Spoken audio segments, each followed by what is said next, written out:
All right, I'm wondering this morning how many of us made a decision to go to advanced schooling past high school at some point in their lives. And I won't make you raise your hand on that. But I'm wondering how many of us made that decision to go past high school and to go to college, to go to university. And when we got there, decided, I'm not ever going to go to a class. I'm not ever going to take a test. And I'm not ever going to open up a textbook. Would there be anybody who went and that was kind of their approach to college? I mean, I know that is the approach of some people, that it's, hey, I got in, and now I'm here, and now I don't want to do any of that stuff. Now, maybe you did one of those three or two of those three. Maybe it was you just had to show up on test day. I wasn't fortunate enough to go to a university that I could skip all my classes and just go on test day, or because they would flunk me out if I missed too many classes. But I know there are those classes out there where you can do that.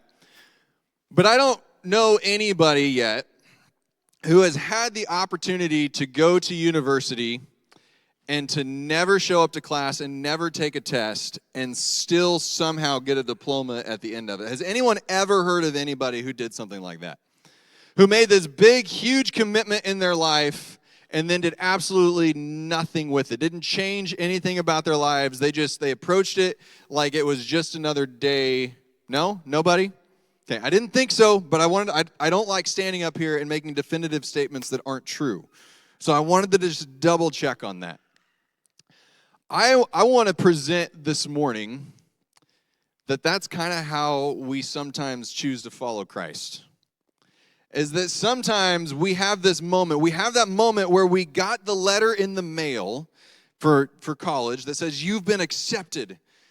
And for college, we're like, okay, now I'm committed to this. But for some of us, we have this moment where it's like, I'm going to follow Christ. I had a moment, and then nothing follows after it. Okay, I started off pretty strong there. Do I need to back up just a little bit and ease our way into this a little bit? Maybe I did, but I don't want to waste a bunch of time this morning. I want to just jump straight into it. Matthew chapter 7. Jesus talks about what it looks like to follow him. He talks about what it looks like when we make that decision and we choose not to do anything with it. This morning, all I want to do is I want to introduce to you Matthew chapter 7. This is at the end of what we know as the Sermon on the Mount. A moment, yes, probably longer than what you're used to me speaking on a Sunday morning. It's probably not just the words that we see in Matthew chapter 5 through 7. If it was that, it was a pretty choppy sermon. And I'm not going to say that it was a bad sermon because I would never say something like that about what Jesus spoke. But it would be pretty choppy. He jumped around a lot. So we can assume that there was probably a little bit of content that wasn't recorded. That it's not word for word what the entire sermon looked like. If it was, man, that's fantastic. His whole sermon, the most powerful sermon, the most important sermon that's probably ever been preached was like 10 to 15 minutes long. And I'm sure that you would love it if every Sunday you would hear the most powerful and most important sermon that you've ever heard in your entire life, and it would only take 10 to 15 minutes. I would love it if that's what it looked like every Sunday morning. But, again, we can probably assume there was a little bit more. So this is coming in Matthew chapter 7 at the tail end of that, after he has walked through raising the bar of what it means to be his follower, but also what it means to be a child of God. What it means to pursue God with our daily lives. What it means to walk step by step with him. When he has said things like, hey, you've heard it said, an eye for an eye and a tooth for a tooth, but I tell you, and then he raises the bar of what it looks like. You've heard it said that this is what adultery is, but what I tell you, and then he raises the bar as to what adultery is. He says it over and over, you've heard this said, but this. And he raises the bar, and then he gets here near the end of it, and he's wrapping things up, and he comes to Matthew chapter 7. I encourage you, go home, read the entire message. Matthew chapter 5 through chapter 7. Go home and read that. But this morning, we're going to start at verse 13 in chapter 7. Where he's beginning to wrap things up, and he's talked through all this, and he says, enter through the narrow gate. For the gate is wide and the road is broad that leads to destruction, and there are many who go through it. How narrow is the gate and difficult the road that leads to life, and few find it. I'm going to read that one more time. Enter through the narrow gate. For the gate is wide and the road is broad that leads to destruction, and there are many who go through it. How narrow is the gate and difficult the road that leads to life, and few find it. Now remember, he's talking to people. We're going to dig into this more over the coming weeks. I just want to give you just a brief overview of it this morning.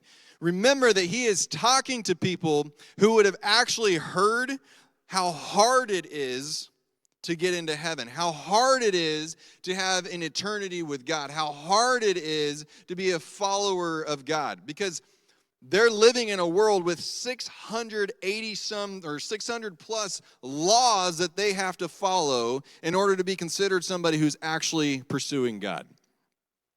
Whereas we generally memorize 10 commandments, they would memorize those 10 plus another 600 or more commandments that they had to follow. Things like when you would wash your hands, things like when you could actually be around somebody, things like women, all sorts of laws as far as what your hair could look like, what your jewelry could look like, where you could sit during certain times of the month, like all of these different laws that they had to follow that were, if you broke one of these, then you had to come and you had to make a sacrifice and you had to find forgiveness, and it was a corrupt religious system that they lived in. And Jesus comes along, and after saying things like, my yoke is easy and my burden is light, then he comes along and he says something like this, that you have to enter through the narrow gate.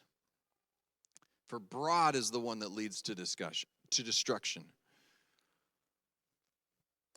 See, they were living in a time with all of these laws, but really what he was saying is you're living in a time that's much like 2024, where there are all of these different avenues that you are told will lead you to where you want to be, and I'm here to tell you there's one, and it's narrow, and it doesn't look like everything around you.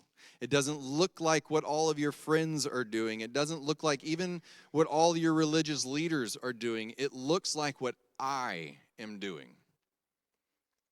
And most people are going to miss it. Most people are going to wander off the road. They're going to miss the gate at the end of the road. Again, we're going to dive into this deeper over the next several weeks. But this morning, I want to give you just a few moments to answer a question. It's not one that you have to turn next to you and you have to talk to anybody, although I'm not opposed to you doing that by any means. But what distinguishes your road from the roads of the people around you?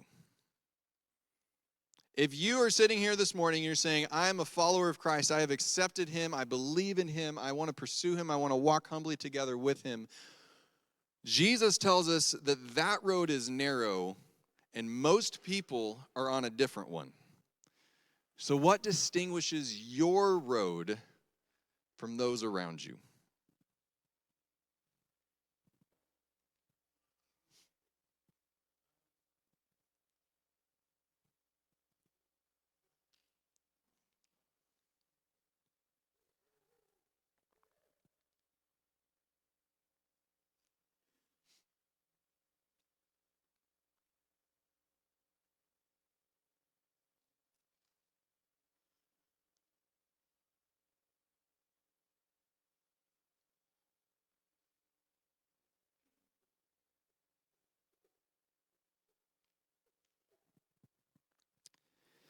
Perhaps you're sitting here this morning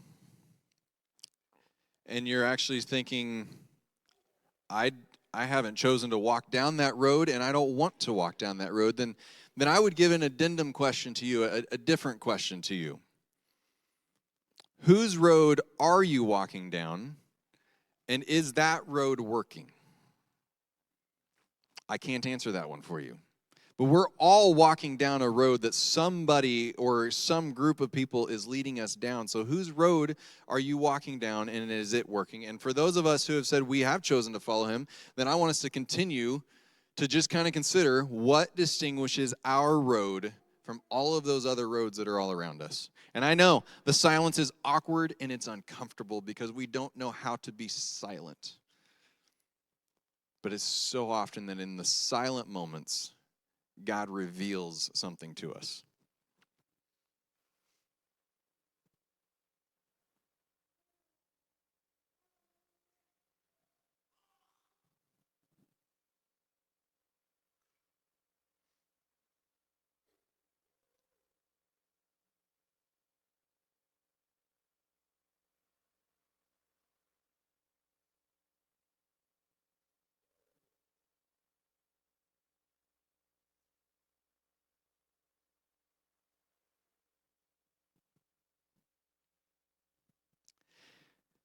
Jesus continues on in the message that he's giving to them. And he says, "Beware of false prophets who come to you in sheep's clothing, but inwardly are ravaging wolves. You'll recognize them by their fruit. Are grapes gathered from thorn bushes or figs from thistles? In the same way, every good tree produces good fruit, but a bad tree produces bad fruit. A good tree can't produce bad fruit, and neither can a bad tree produce good fruit. Every tree that doesn't produce good fruit is cut down and thrown into the fire. So you'll recognize them by their fruit." And I want to read that for us again also. "Beware of false prophets who come to you in sheep's clothing, but inwardly are ravaging wolves. You'll recognize them by their fruit. Are grapes gathered from thorn bushes or figs from thistles?" In case you're wondering, the answer is no. "In the same way, every good tree produces good fruit, but a bad tree produces bad fruit.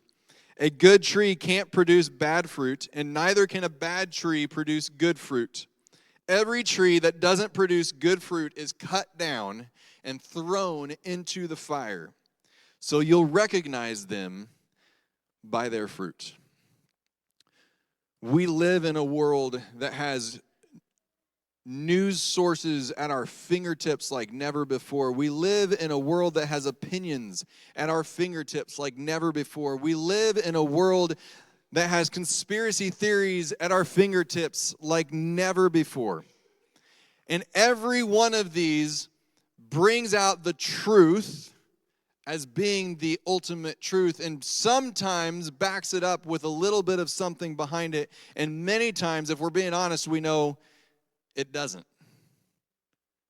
We live in a world that like never before, at the click of a button, at the pulling of a computer out of our pocket, we can find information on just about anything that it is that we want to find information on, and it will say that it is the absolute truth. But the problem is, we know that this can't be true and this be true at the same time, but they're both out there saying the exact same thing. This is the truth. And it can't be had both ways. Now, that's on things that are less important, opinionated things like who's the best team in the NFL, or you know, who's playing the best in college football, any questions like that. It can be opinion-based things with a little bit of factual pieces backing them up, like which schools perform the best, which school in Knox County is the best school to attend. And if I ask that question right now, I could get some of you to stand up and to make a case for different schools. There's all sorts of information like that that would be backed up as being absolutely true, but also about more important matters, which are the matters that will lead to where we spend our eternal glory or eternal damnation. And you'll hear things about those that are stated as absolute truth. So my question for you to consider this morning, before we dive into this more over the next several weeks, is how do you discern? I'm not saying how would I teach you to discern, or how would Scripture teach you to discern, but how do you discern between truth and lies? Is it your favorite news station? Is it your favorite TikTok influencer?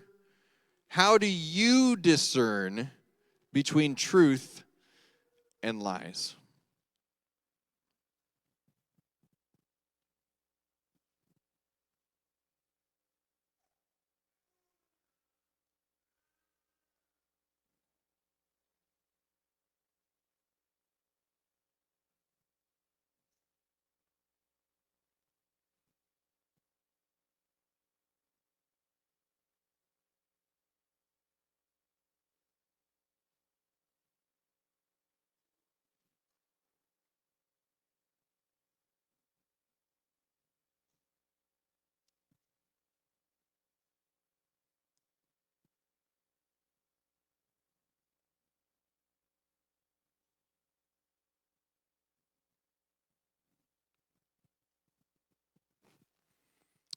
Jesus continues on in verse 21, which remember, when he was giving this, he didn't say, okay, now this will be Matthew 7:21 in the future when you all are reading this. He was just speaking. So it was a little bit smoother, and it was a little bit less choppy than how we often share it today. But he says, not everyone who says to me, Lord, Lord, will enter the kingdom of heaven, but only the one who does the will of my Father in heaven. On that day, many will say to me, Lord, Lord, didn't we prophesy in your name, drive out demons in your name, and do many miracles in your name? Then I will announce to them, I never knew you. Depart from me, you lawbreakers. I'm going to read that one again too. Not everyone who says to me, Lord, Lord, will enter the kingdom of heaven, but only the one who does the will of my Father in heaven. On that day, many will say to me, Lord, Lord, didn't we prophesy in your name, drive out demons in your name, and do many miracles in your name? Then I will announce to them, I never knew you. Depart from me, you lawbreakers. I love the way that Paul David Tripp, a pastor, an author, theologian, kind of really summarizes what we read here in this last piece here when he says that not everyone who is a member of a visible local church, which would be this, not everyone who is a member of a visible local church is, in fact, a member of the invisible church. The church, just because we show up on Sundays, and just because, as I was talking to Dan and Larcy about a little bit, just because we serve doesn't mean that we are a member of the invisible church.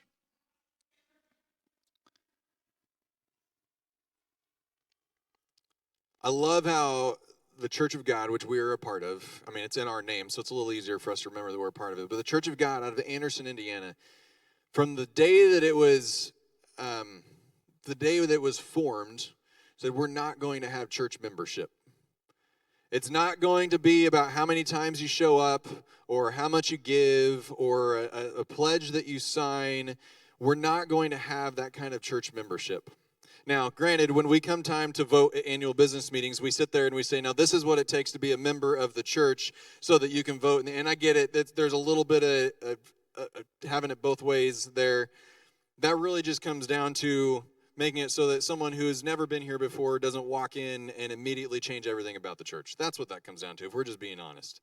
But the reason for not, or a reason for not having church membership, official church membership, is that the founding fathers and mothers of the Church of God didn't want this to be a thing where if you sign on a dotted line, then you know that you're in. Because they knew that you can sign on a dotted line and not change anything about who you are. And not change anything about your commitment level. And church, if we're being real, we see that all the time with contracts that are signed.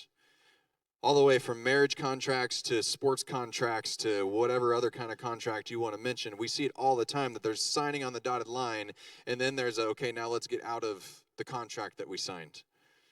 So they knew that putting your name on a roll doesn't make you a part of the actual invisible church. That there will be many, and it breaks my heart to think about, that there will be many who show up Sunday after Sunday or 50% of the Sundays or Christmas and Easter who are going to come to a point where they're going to stand before Jesus and he's going to say, I don't know who you are. And there's going to be those who said, but I served, and I did this, and I did it in your name. And he's going to say, but I didn't know who you were. You did some things, but you never got to know me. You didn't do those with me. If there was a passage of Scripture that I would say terrifies me, this would be the one. Because I can look at my own life and I can see moments in it where I'm like, I wasn't walking with him at all in that moment.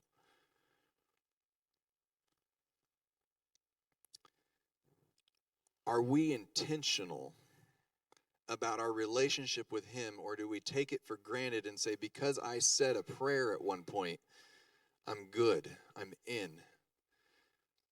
There's no other relationship that we would look at and say, that's all it takes. Before I go too much into that, we're going to talk about that more over the next several weeks. But this morning, I've got some more questions for you.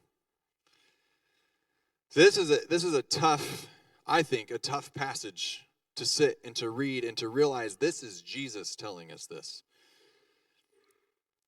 This is the one who says, come and follow me, who's telling us this. And church, we've got to take that seriously. We've been for 3 weeks now talking about following him and what that looks like to follow him. We've been signing boards for the last 3 weeks saying that we want Jesus. We want him most. We want him now. We want him always. And here he's telling us there's going to be some who say that, but they don't know me and I don't know them.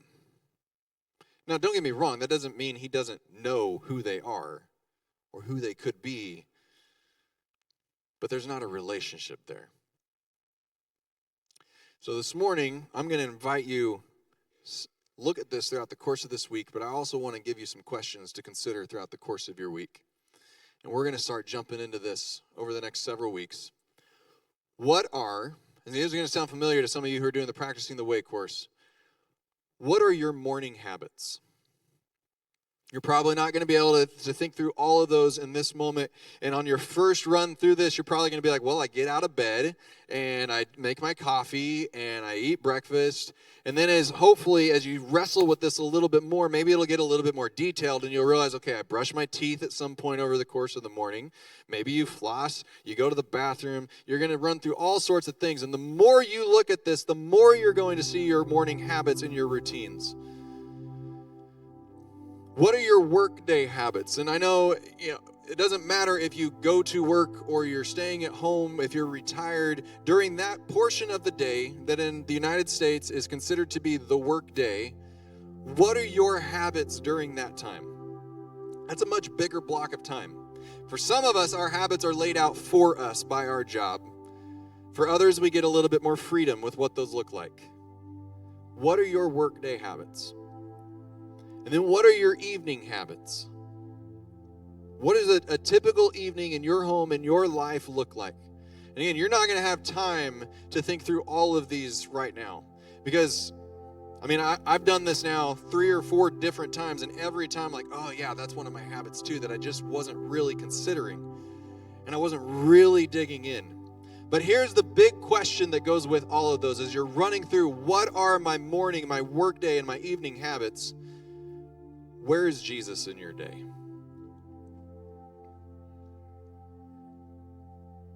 As you're thinking through all the things that you do on a typical day, as you're thinking through all the conversations that you have on a typical day, where is Jesus in your day?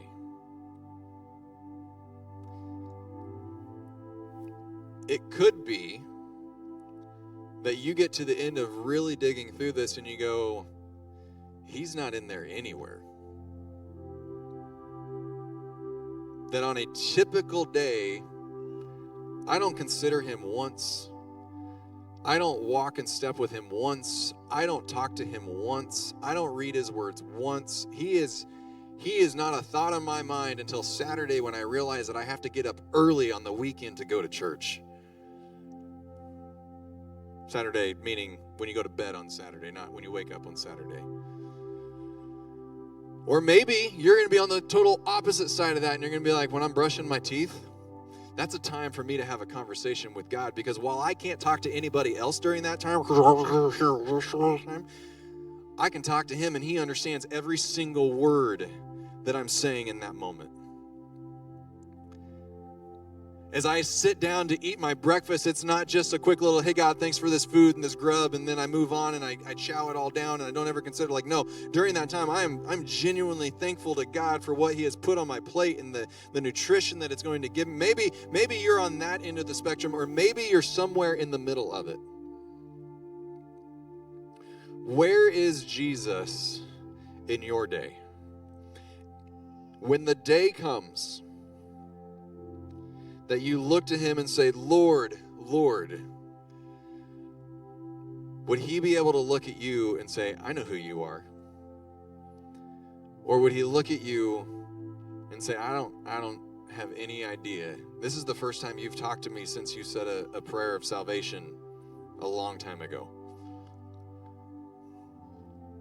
I'm not up here this morning to make you feel guilty. I'm not up here this morning to try and scare you.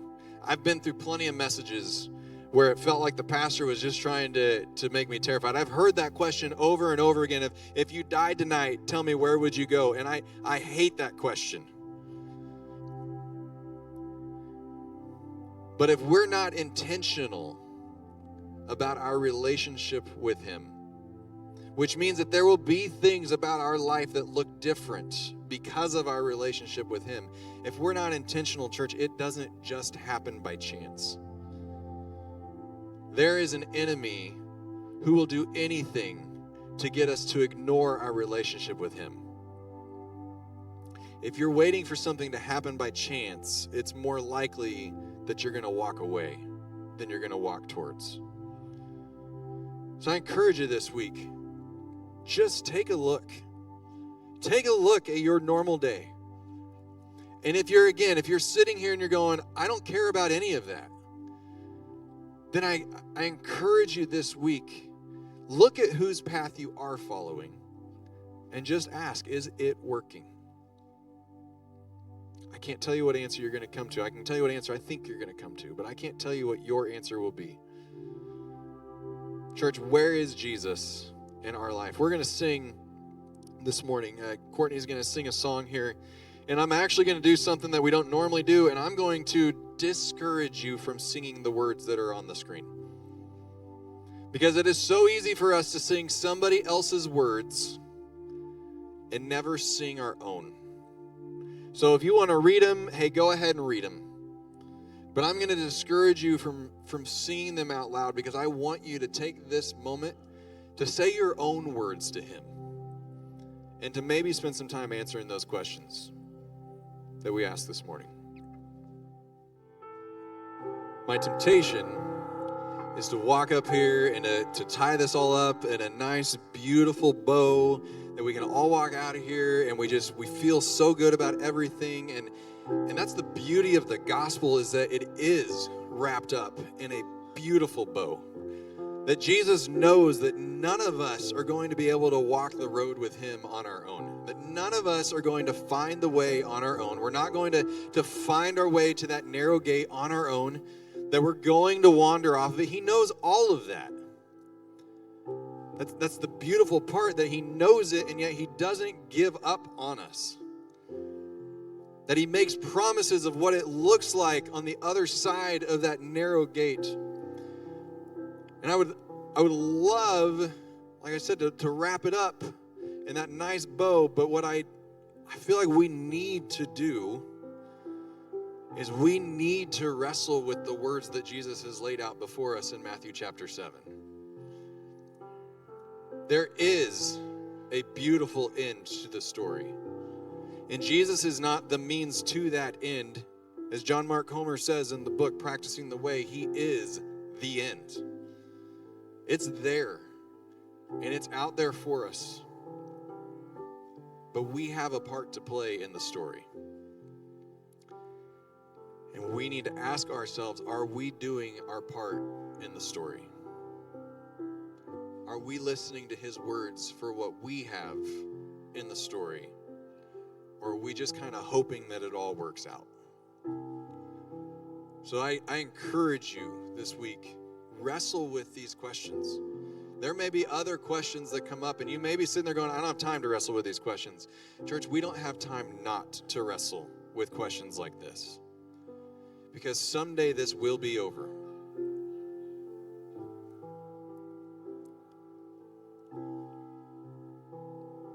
God, thank you for sending your son to die for us, to walk with us first, to teach us, to model for us, but then to die for us. And to rise from the dead, to defeat death, to give us hope, to give us purpose. God, we praise you for all of that. God, don't let us lose sight of what you've called us to do and what road you've called us to walk, because we can and we do. I lose sight of that often.